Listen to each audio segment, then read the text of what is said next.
The next topic we are going to see about is the Great Rebellion of 1857. In the year 1857, British rule faced the biggest challenge to its existence in India because the revolt that took place in the year 1857 is considered as the major revolt against the British rule in India, hence the name the Great Rebellion of 1857. Initially, the revolt began as a mutiny of Bengal Presidency sepoys. That is, initially, the revolt started as a mutiny with few sepoys in Bengal Presidency, but later expanded to other parts of India involving a large number of civilians. So later on the public also started to join in that revolt, especially the peasants. The events of 1857-58 are important for the following reasons. This was the first major revolt of armed forces. Armed forces includes the military, naval and the air forces. So this revolt was considered as the major revolt of armed forces along with the civilian rebellion. Civilian rebellion means the public participation in the revolt. The second event is the revolt witnessed violence in both sides.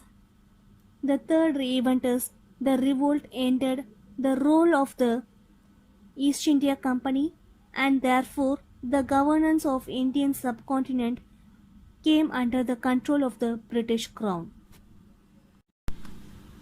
Now let us see the causes that led to the Great Rebellion. The first one is the annexation policy of British India. Here let us see how the British took the control of various territories in India. In the 1840s and 1850s, more territories were annexed through two major policies.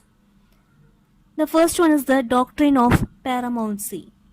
According to this policy, the British claimed themselves as a superior power and they considered themselves as a supreme or a paramount, and they blamed the Indian rulers that they are unskillful and not eligible to rule the country. And this is how they annexed new territories. And the second one is the doctrine of lapse policy. According to this policy, if a native ruler did not have a male child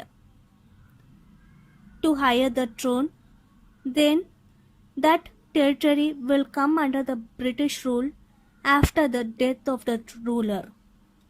This is how Satara, Sambalpur, parts of Punjab, Jhansi and Nagpur were annexed by the British through the policy of doctrine of lapse.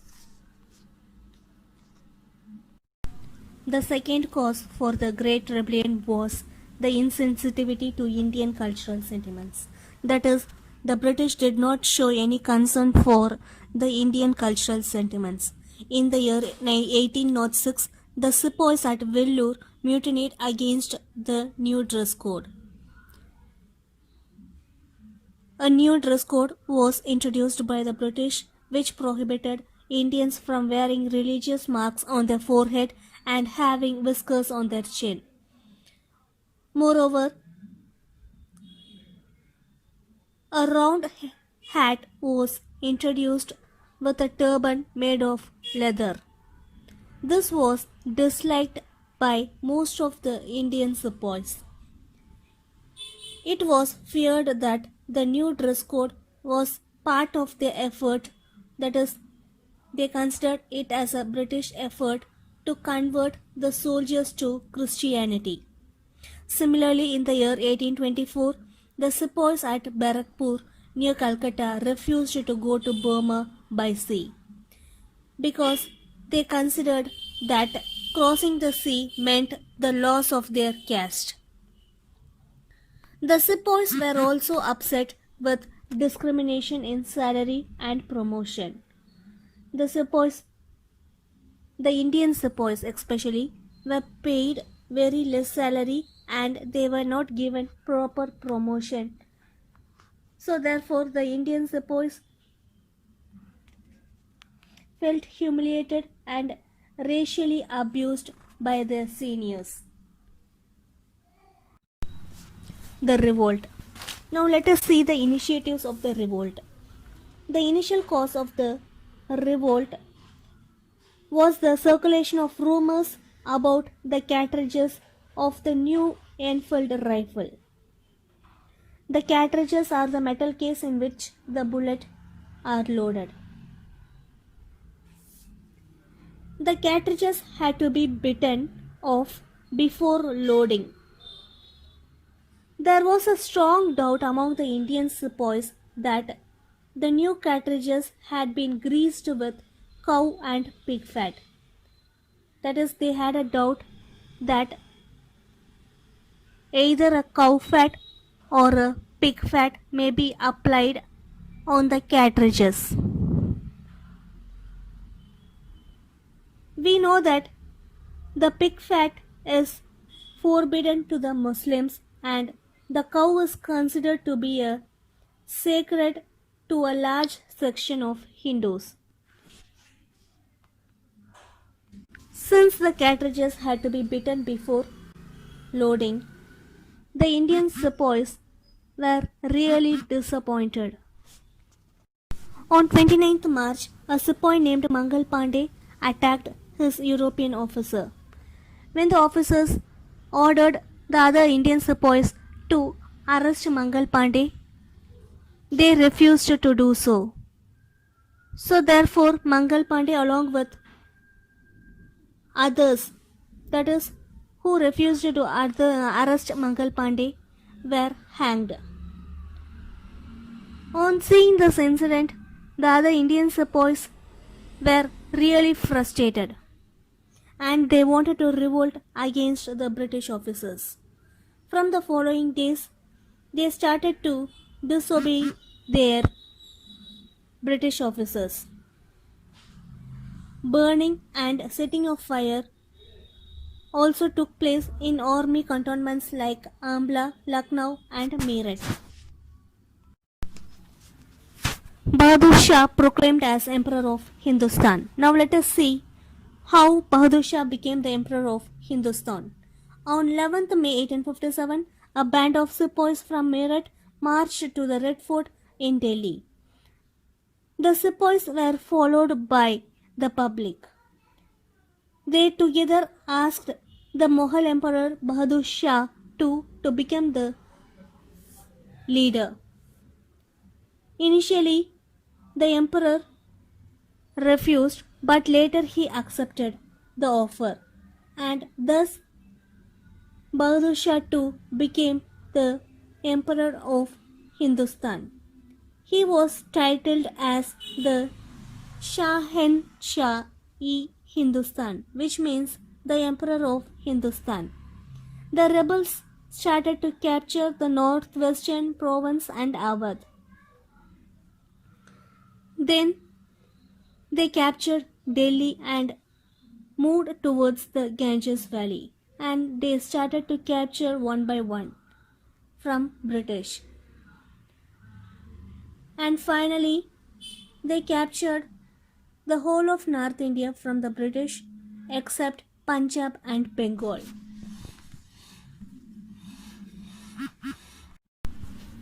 The civil rebellion. The rural people in the North India supported the mutiny. The sepoys in the British army were mostly peasants. So, they were also affected by the revenue system which was introduced by the British. Therefore, the first civil rebellion broke out in some parts of the northwestern provinces and Oudh.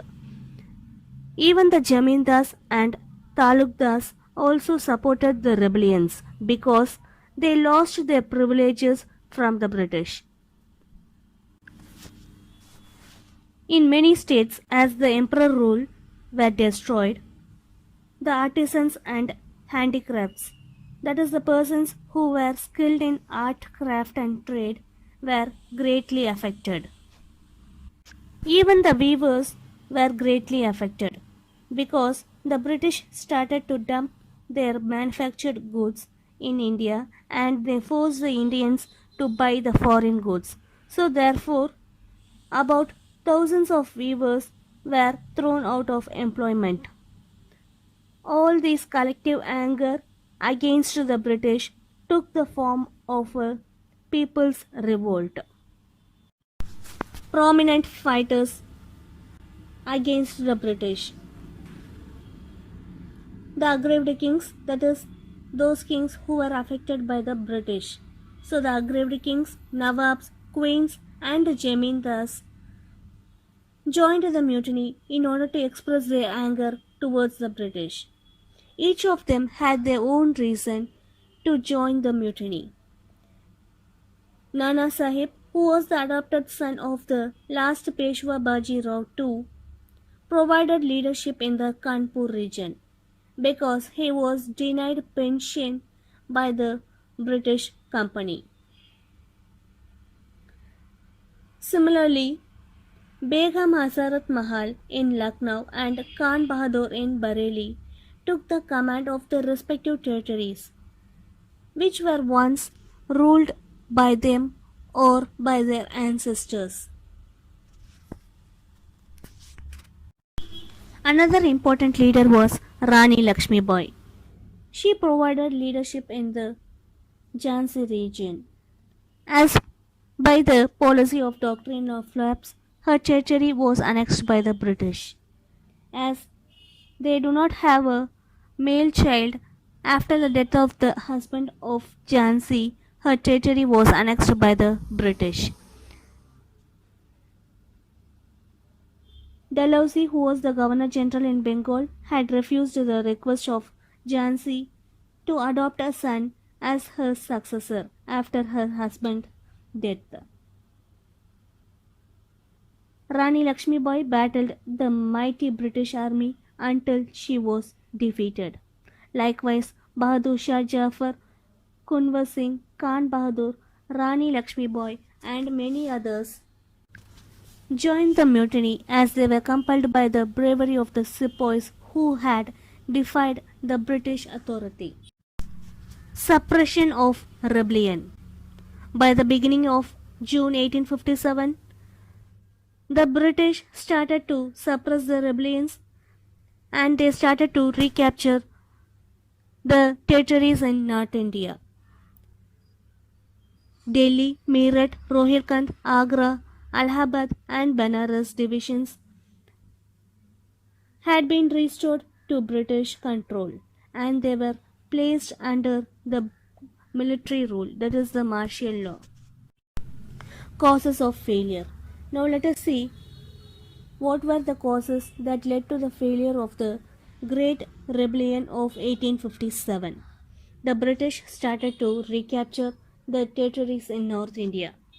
Some of the causes that led to the failure of this rebellion was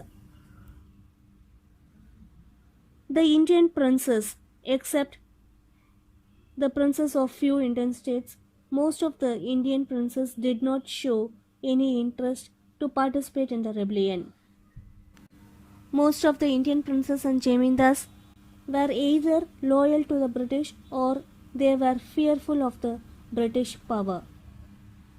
And the third reason was those who were involved in the rebellion had very less weapons and ammunition. And also the educated middle class also did not show any interest and they did not support the rebellion. One of the important reasons for the failure of the rebellion was the absence of a central leadership. There was no common plan that united the individuals in the rebellion. That is, they did not have a common plan, and each of them joined the rebellion for their own reason. At the end, the rebellion was brutally suppressed by the British Army. The rebel leaders were defeated due to lack of weapons, organization, discipline, and betrayal by their side. Delhi was captured by the British troops in late 1857. Bahadur Shah was captured and he was transported to Burma. India becomes a crown colony. By the Government of India Act of 1858, the rule of East India Company came to an end in India. India came under the direct control of the British Crown. Queen Victoria proclaimed that the British would not interfere in traditional institutions and religious matters of Indian culture. It was also promised that the Indians would be appointed in government services. Moreover, two important changes were made in the structure of the Indian Army. The first one is the number of Indians were reduced, and the second changes is Indians were prohibited from holding important ranks and positions. That is, they were not given important ranks and positions in the government. The British took control over the armed forces and they appointed the Indians who remained loyal during 1857. That is, the British terminated the employees from Rajputs, Brahmins, and North Indian Muslims, and they appointed non-Hindu groups like Gorkhas, Sikhs, and Pathans. The British also exploited the caste, religious, linguistic, and regional differences in the Indian society through the divide and rule policy.